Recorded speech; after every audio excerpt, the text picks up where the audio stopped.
Admiral Hiroaki Abe commanded a Japanese task force of 2 battleships, 1 cruiser, and 11 destroyers. His mission was simple: bombard Henderson Field, destroy American aircraft on the ground, and support Japanese ground forces trying to retake the island. It was supposed to be a night operation. The Japanese Navy owned the night. Their sailors were trained for night combat. Their optical equipment was superior. Their tactics were perfected through years of practice. American ships, everyone knew, were nearly blind at night. They had searchlights, but using searchlights meant giving away your position. They had optical rangefinders, but those were useless in darkness. Night battles favored the Japanese. Always had. Hiroaki was confident as his fleet approached Guadalcanal. The Americans had ships in the area. He knew that from intelligence reports. But finding ships at night in open ocean was nearly impossible. Both fleets would be fumbling in darkness. And in that fumbling, Japanese experience would prevail. That's what Hiroaki believed. At 1:24 a.m., everything changed. Hiroaki was on the bridge of his flagship, the Battleship Hiei. The night was dark. No moon. Visibility was maybe a kilometer at best. His lookouts were scanning the horizon. Nothing. Just ocean and darkness. Then, at exactly 1:24 a.m., American ships opened fire. Not scattered fire. Not ranging shots. Accurate, devastating fire from multiple ships simultaneously. Shells began landing around Hiei. Close. Too close. Some hitting. Hiroaki was stunned. How were the Americans firing so accurately? They couldn't see. There were no searchlights. No illumination rounds. Nothing. But the shells kept coming. American destroyers were maneuvering with precision. American cruisers were firing with accuracy that should have been impossible in darkness.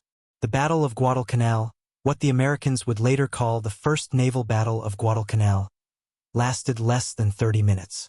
But in those 30 minutes, Hiroaki's confidence in Japanese naval superiority was shattered.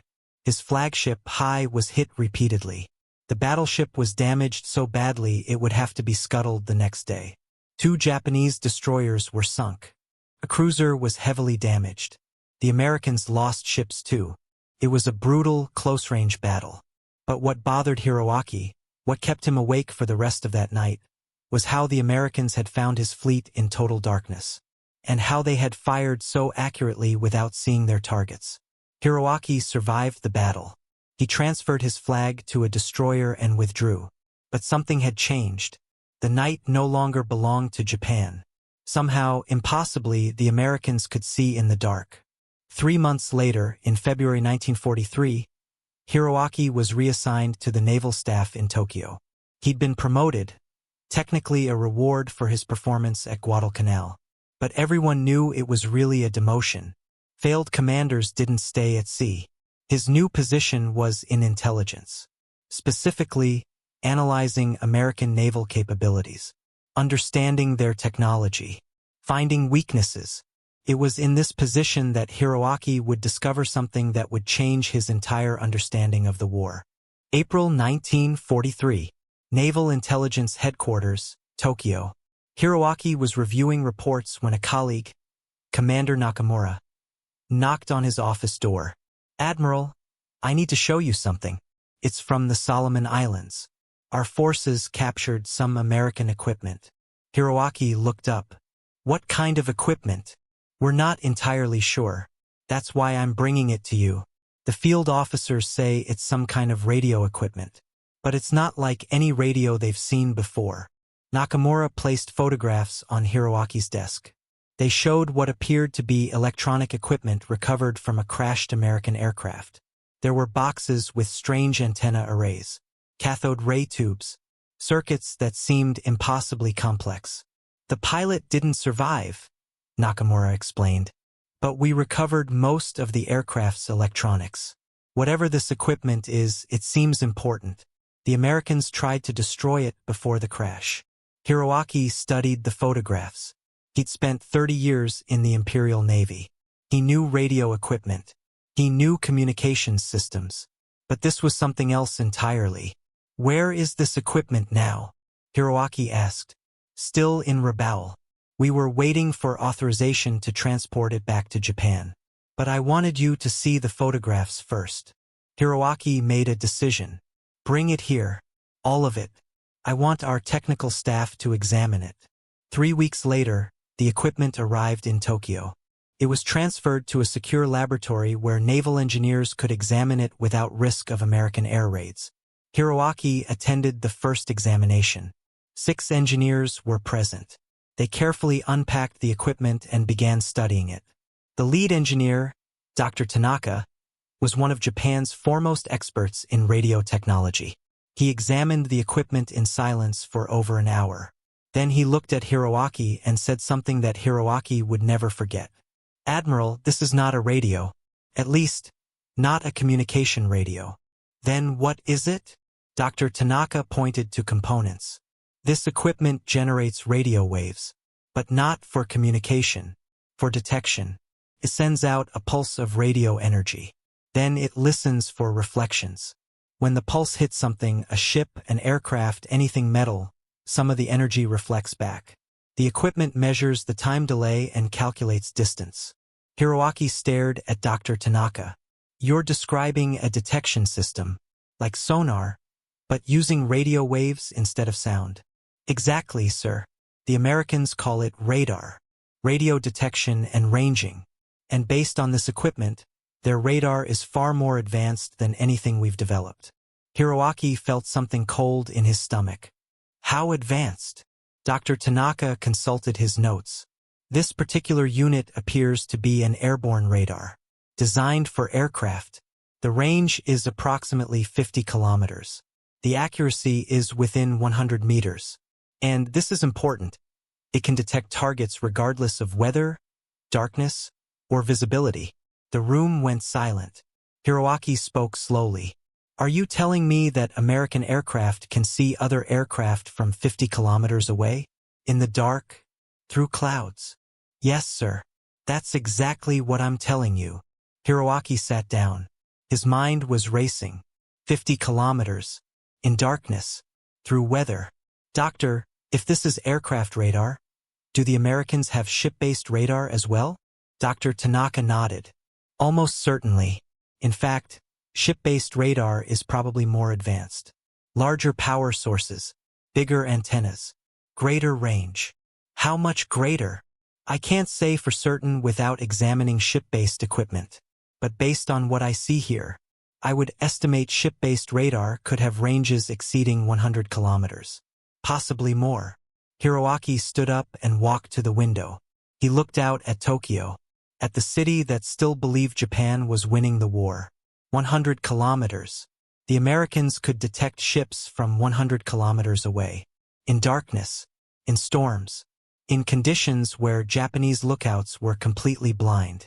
That's how they'd found his fleet at Guadalcanal. They hadn't seen him. Their radar had seen him. They'd known his exact position while he was still searching blindly in the dark. "Doctor," Hiroaki said quietly, "does the Imperial Navy have radar comparable to this?" Dr. Tanaka hesitated. "Sir, we have radar. We've been developing it since the 1930s. But compared to this American equipment, no, our radar is years behind, perhaps a decade behind. The Americans have achieved something we don't fully understand yet." Hiroaki turned from the window. "Can we reverse engineer this? Build our own versions?" "Possibly, but it would take time. Years maybe, and by then, the Americans will have advanced even further. This equipment is from 1942. Who knows what they've developed since then?" Hiroaki thanked the engineers and left the laboratory. He went back to his office. He sat at his desk and did something he hadn't done in years. He wept, not from sadness, from understanding, from the sudden, terrible realization of what this meant. Hiroaki spent the next 3 months investigating American radar capabilities. He reviewed every naval battle report from the past year. He interviewed every surviving officer who'd faced American ships at night. He studied captured documents.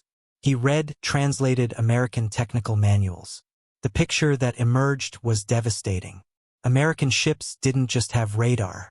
They had integrated radar systems that fed information directly to their gun directors. They could track multiple targets simultaneously. They could fire accurately in conditions where Japanese ships were completely blind. The Battle of Guadalcanal wasn't an anomaly. It was the new normal. In the Battle of Cape Esperance, October 1942, American ships had detected Japanese vessels at ranges exceeding 20 kilometers. In darkness, in the Battle of Tassafaronga, November 1942, American ships had tracked Japanese destroyers through a rain squall that had made visual observation impossible. Every night battle in the Solomon Islands told the same story. American ships could see. Japanese ships could not. Hiroaki compiled a report. It was 140 pages long. He titled it, American Radar Technology and Its Implications for Naval Warfare. The report concluded with a section that Hiroaki knew would be controversial. He titled it, The End of the Night Battle. He wrote, For centuries, naval commanders have understood that darkness provides tactical advantage to the prepared force.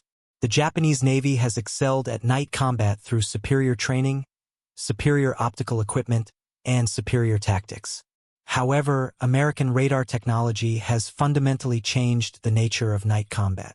Ships equipped with radar can detect, track, and engage targets in conditions of complete darkness. This capability renders traditional night fighting tactics obsolete. Unless the Imperial Navy can develop comparable radar technology, we can no longer expect to maintain superiority in night engagements. The report was circulated to senior naval staff in June 1943. The reactions varied. Some officers dismissed it. They believed Japanese fighting spirit would overcome American technology. They cited battles where Japanese forces had won despite technological disadvantages.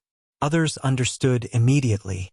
Vice Admiral Mato Magaki read the report and wrote in his diary, Admiral Abe's conclusions are correct but depressing. We have been fighting a war where the enemy can see and we cannot. This explains much of our losses in the Solomons. But understanding didn't lead to action. Japan's industrial capacity was already stretched to its limits. Building comparable radar systems would require resources, time, and expertise that Japan didn't have. In July 1943, Hiroaki was called to a meeting with Admiral Mineichi Koga, who had recently become Commander-in-Chief of the Combined Fleet after Admiral Yamamoto's death. Koga was direct. Admiral Abe, I've read your report on American radar. Your conclusions trouble me. Sir, I understand, but the evidence is clear. American radar gives them a decisive advantage in night combat. Koga nodded slowly. I don't dispute your findings. But what am I supposed to do with this information? Tell the Emperor that we can no longer fight at night? Tell our sailors that the Americans have a technology we cannot match. Hiroaki didn't have a good answer. Koga continued, We're losing this war, Admiral. Slowly but certainly. American production exceeds ours by factors we cannot overcome. American technology advances faster than we can copy. And now you're telling me they can see in the dark while we stumble blindly. Yes, sir. That's what I'm telling you. Koga stood up and walked to a map of the Pacific. Japanese territories were still vast, but the tide had turned. Guadalcanal lost. New Guinea under pressure. The Aleutians evacuated. Admiral Yamamoto warned us, Koga said quietly. He said if we couldn't win quickly, we would lose eventually. He was right, and one of the reasons we're losing is exactly what you've documented. The Americans don't just have more ships. They have better ships, better equipment, better technology, and we cannot keep up. Hiroaki remained silent. Your report will be filed, Koga said. Some officers will learn from it. Others will ignore it. But regardless, the war continues. We have orders. We follow them, even when we know the outcome. What Hiroaki didn't fully understand, what Japanese intelligence would only piece together gradually, was the true scope of American radar development. The equipment captured in the Solomon Islands was just one type of radar. American forces had dozens of different radar systems, each designed for specific purposes. Ship-based surface search radar could detect other ships at ranges exceeding 40 kilometers. Even in storms, even at night, Ship-based air search radar could detect aircraft at ranges exceeding 100 kilometers, giving ships enough warning to prepare anti-aircraft defenses or launch interceptors. Fire control radar could track targets and guide shells with accuracy that made night gunnery almost as effective as daylight gunnery. Aircraft radar allowed bombers to navigate in darkness, find targets through clouds, and attack with precision that would have been impossible before. Submarine radar allowed American submarines to track Japanese convoys at night, when submarines were most vulnerable if forced to surface. The Americans had integrated all of these systems into a comprehensive detection network. Ships could share radar information. Aircraft could relay target coordinates to ships. The entire fleet operated with situational awareness that the Japanese Navy couldn't match. In August 1943, Japanese intelligence intercepted an American training manual. It was for radar operators. The manual was detailed, technical, and deeply troubling. The manual described radar capabilities that seemed impossible. Detection ranges of 150 kilometers for large ships. Accuracy within 50 meters. The ability to distinguish between different types of ships based on radar signatures. The ability to track dozens of targets simultaneously. But what really caught the attention of Japanese intelligence analysts was a single sentence in the manual's introduction. Radar has transformed naval warfare from an art to a science. One analyst showed the sentence to Hiroaki. "Sir, what do you think this means?" Hiroaki read it several times. Then he said, "It means they understand something we don't. Naval warfare used to depend on experience, intuition, seamanship. The Americans have turned it into mathematics. Radar gives them exact ranges, exact positions, exact speeds. They don't guess. They calculate. And mathematics always beats intuition." Throughout late 1943, more evidence accumulated.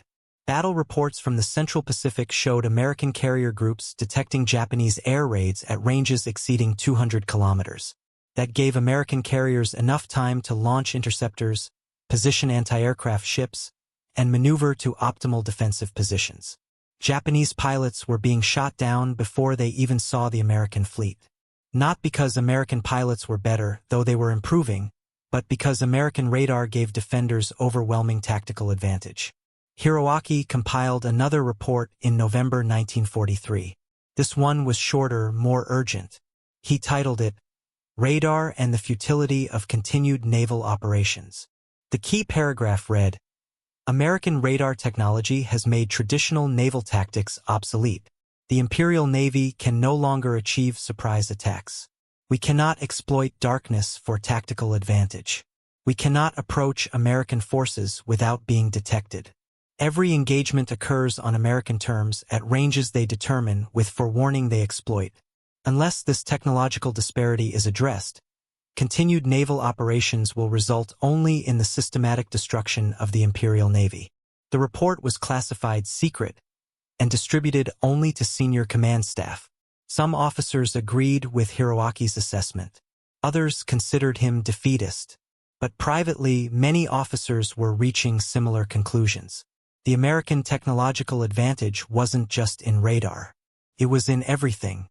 Better damage control systems, better communications, better logistics, better training. Vice Admiral Takeo Kurita, who would later command Japanese forces at the Battle of Leyte Gulf, wrote in his private notes, "We are fighting an enemy that sees everything, knows everything, and can coordinate everything. Our bravery is not in question. But bravery cannot overcome the systematic advantage of superior technology." June 19, 1944. The Philippine Sea. By mid-1944, Hiroaki was no longer at sea. He was still in Tokyo, still analyzing intelligence, still writing reports that most officers ignored. But he followed every naval engagement closely. The Battle of the Philippine Sea would prove everything he'd been warning about. The Japanese mobile fleet under Vice Admiral Jisaburo Ozawa had approximately 430 aircraft on 9 carriers. The plan was to strike American carrier forces supporting the invasion of Saipan. The Japanese had the advantage of range. Their aircraft could attack from farther away than American aircraft. The plan should have worked. Launch aircraft from maximum range. hit the Americans before they could respond. Traditional carrier warfare tactics. But the plan failed catastrophically. American radar detected the incoming Japanese aircraft at ranges exceeding 200 kilometers. That gave American carriers over an hour of warning. American fighters were launched. Combat air patrols were positioned. Anti-aircraft batteries were prepared. When Japanese aircraft finally reached the American fleet, they flew into a prepared defense that destroyed them systematically. The Americans called it the Great Marianas Turkey Shoot. In 2 days of fighting, Japanese naval aviation was effectively destroyed. Over 600 aircraft lost. 3 carriers sunk. American losses? 123 aircraft. Most due to operational accidents, not combat. When Hiroaki read the battle reports, he wasn't surprised. He'd predicted exactly this outcome. American radar made surprise attacks impossible. And without surprise, Japanese aircraft, which were already facing better American aircraft, better American pilots, and better American tactics, had no chance. He wrote a memo to Vice Admiral Koga's successor, Admiral Somu Toyota. The Battle of the Philippine Sea demonstrates that carrier aviation without effective radar is suicide. The Americans detected our aircraft at ranges that gave them complete tactical superiority. Our pilots flew into a prepared defense that destroyed them methodically. This is not warfare. This is mathematics. And the mathematics are against us. The memo was acknowledged but not acted upon. What could be done? Japan didn't have time to develop radar comparable to American systems. Japan didn't have resources to equip every ship with advanced electronics. Japan didn't have the industrial capacity to manufacture thousands of radar sets. So Japanese forces continued to fight without radar. Or with radar that was years behind American systems. And they continued to lose. In October 1944, the Battle of Leyte Gulf took place. It was the largest naval battle in history. Japanese forces attempted one last desperate gambit to destroy American invasion forces. The battle lasted 3 days. When it was over, the Imperial Japanese Navy ceased to exist as an effective fighting force. 4 carriers sunk. 3 battleships sunk. 10 cruisers sunk. 11 destroyers sunk. American ships had detected Japanese forces long before visual contact. American aircraft had tracked Japanese movements continuously. American commanders had known Japanese positions throughout the battle. There were no surprises, no tactical ambushes, no night attacks that succeeded. American radar had removed the fog of war. And without that fog, Japanese forces were systematically destroyed. December 1944. Tokyo. Hiroaki was promoted to vice admiral. Not because of success, he hadn't commanded ships in over a year, but because of attrition. So many officers had been killed that promotions came to survivors almost automatically. He was now the head of Naval Technology Assessment. His job was to evaluate enemy capabilities and recommend countermeasures. But there were no countermeasures. Not anymore. Japan was losing on every front. American submarines were strangling supply lines. American aircraft were bombing Japanese cities. American forces were island-hopping toward the Japanese homeland. And American radar made all of it possible. Radar-equipped American submarines could track Japanese convoys at night. They approached on the surface, where submarines were faster and harder to detect. They sank merchant ships systematically. By late 1944, Japanese merchant shipping had been reduced to a fraction of pre-war levels. Radar-equipped American bombers could navigate in darkness and through weather. They could find targets that would have been impossible to locate before. They bombed with precision that Japanese forces couldn't match. Radar-equipped American ships could coordinate fleet movements with precision that the Japanese Navy had never achieved. They shared information instantly. They reacted to threats collectively. They operated as an integrated system rather than individual ships. In January 1945, Hiroaki was asked to brief the Naval General Staff on American technology. It was a formality. Everyone already knew Japan was losing. But the briefing was scheduled anyway. Hiroaki spoke for 30 minutes. He explained American radar capabilities. He showed captured equipment. He described how radar had transformed naval warfare. Then he concluded with a personal observation. Gentlemen, I have spent 2 years studying American technology. What I've learned is this: we are not losing this war because Americans are braver than us. We are not losing because American sailors are better trained than ours. We are not losing because American tactics are superior to ours. We are losing because Americans have industrialized warfare in ways we never imagined. They have turned combat into a system. Radar is just one component of that system, but it's the component that makes everything else work. Radar allows them to see what we cannot see, to coordinate what we cannot coordinate, to strike what we cannot defend against. We have fought this war with the courage and spirit of warriors. They have fought this war with the precision and efficiency of engineers. And engineers have won. The room was silent. An old admiral, one of the few survivors from the early war years, stood up. Vice Admiral Abe, are you saying that our fighting spirit was not enough? Hiroaki chose his words carefully.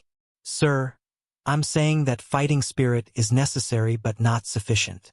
Our men have fought bravely. They've died bravely. But bravery cannot overcome a fundamental technological disadvantage. When the enemy can see and you cannot, when the enemy can coordinate and you cannot, when the enemy can strike accurately and you cannot, bravery becomes irrelevant. This is not the war our fathers fought. This is industrial war. And we entered industrial war without industrial capacity to match our enemy. The old admiral sat down. He looked tired. Then we have already lost. Yes, sir. We lost the moment we went to war with America. We just didn't know it yet. Admiral Hiroaki Abe survived the war. He was in Tokyo when the atomic bombs fell on Hiroshima and Nagasaki. He was present when Japan surrendered in September 1945. After the war, American occupation forces interviewed Japanese officers extensively. They wanted to understand Japanese capabilities, Japanese thinking, Japanese mistakes. Hiroaki was interviewed by a U.S. Navy technical intelligence team in October 1945. The interview lasted 3 days. The American officer conducting the interview, Commander Robert Mitchell, was surprised by Hiroaki's extensive knowledge of American radar. Admiral, you seem to understand our radar systems better than most American officers do. Hiroaki smiled sadly.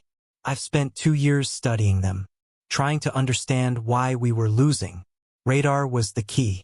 Once I understood that, everything else made sense. When did you first realize how significant our radar advantage was? November 1942. Guadalcanal. I commanded a task force that was supposed to bombard Henderson Field. American ships found us in total darkness. They fired accurately without seeing us. At the time, I didn't understand how. But later, when I examined captured American radar equipment, I understood. You could see in the dark. We could not. That single advantage decided hundreds of engagements. Commander Mitchell nodded. Admiral, can I ask you a personal question? Of course.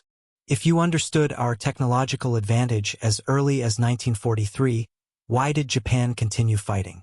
Why not seek peace terms when you knew you couldn't win? Hiroaki thought about how to answer. Commander, in your Navy, if an admiral believes a war cannot be won, can he tell his government to surrender? No, that's a political decision. It's the same in Japan. Even more so, we are soldiers. We follow orders. Our government ordered us to fight. So we fought, even when we knew the outcome, even when we understood the mathematics were impossible. That must have been difficult. It was worse than difficult. It was tragic. Good men died. Brave men died. Men who fought with honor and courage. But they died for a war that was lost before it truly began. That's what I'll remember. Not the battles. Not the defeats. But the waste. The unnecessary waste of so many lives. The interview ended. Hiroaki went home to his family. He lived quietly for the next 15 years. He died in 1960, at the age of 67. In his papers, discovered after his death, was an unfinished memoir. The final entry was dated August 1945, just before the surrender. He wrote, I have lived through the end of an era. The era when naval warfare was decided by seamanship, by tactics, by the courage of individual commanders. That era is over. The Americans have shown us the future. The future is technology, systems, integration, coordination. The Americans didn't just have better ships. They had better ways of using their ships. Radar allowed them to coordinate fleet movements with precision we never achieved, to detect threats before we knew they existed, to strike targets we couldn't defend. This is the lesson of our defeat. Modern warfare is not won by individual brilliance or superior spirit. It is won by superior systems. And America built the best system the world has ever seen. That memoir was published in Japan in 1965. It became required reading at the Japanese Maritime Self-Defense Force Academy. Not as a celebration of defeat, but as a lesson about the importance of technology in modern warfare. American naval officers also studied Hiroaki's writings. They understood that radar, which had seemed like just another piece of equipment in 1942, had fundamentally changed naval warfare. The U.S. Navy's official history of World War II devotes an entire chapter to radar. The chapter concludes, radar gave American forces a decisive advantage in nearly every engagement from 1943 onwards. The ability to detect, track, and engage enemy forces in conditions of darkness, weather, or limited visibility transformed naval warfare. Japanese forces, lacking comparable radar technology, were consistently outmatched in night engagements and long-range detection. Radar didn't win the war by itself, but it made victory possible by removing the uncertainties that had defined naval combat for centuries. Today, every warship in the world has radar. Multiple radar systems, usually surface search, air search, fire control, navigation. Radar is as fundamental to modern naval warfare as engines or guns. But in 1942, it was revolutionary. And for Admiral Hiroaki Abe, and for thousands of Japanese sailors who died in battles they couldn't win, that revolution came too late.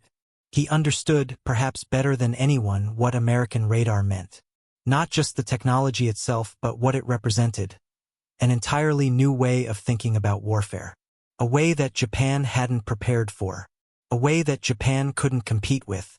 One piece of equipment, radar, radio detection and ranging. That's what sank the Japanese fleet. Not in one battle, but across hundreds of engagements.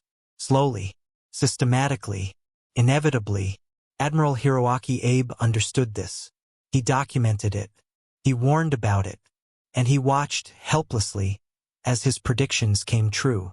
That's the legacy of radar in the Pacific War. Not just a technological triumph, but a demonstration that modern warfare belongs to those who can harness technology most effectively. Japan fought with courage. America fought with systems. And in industrial warfare, systems always win.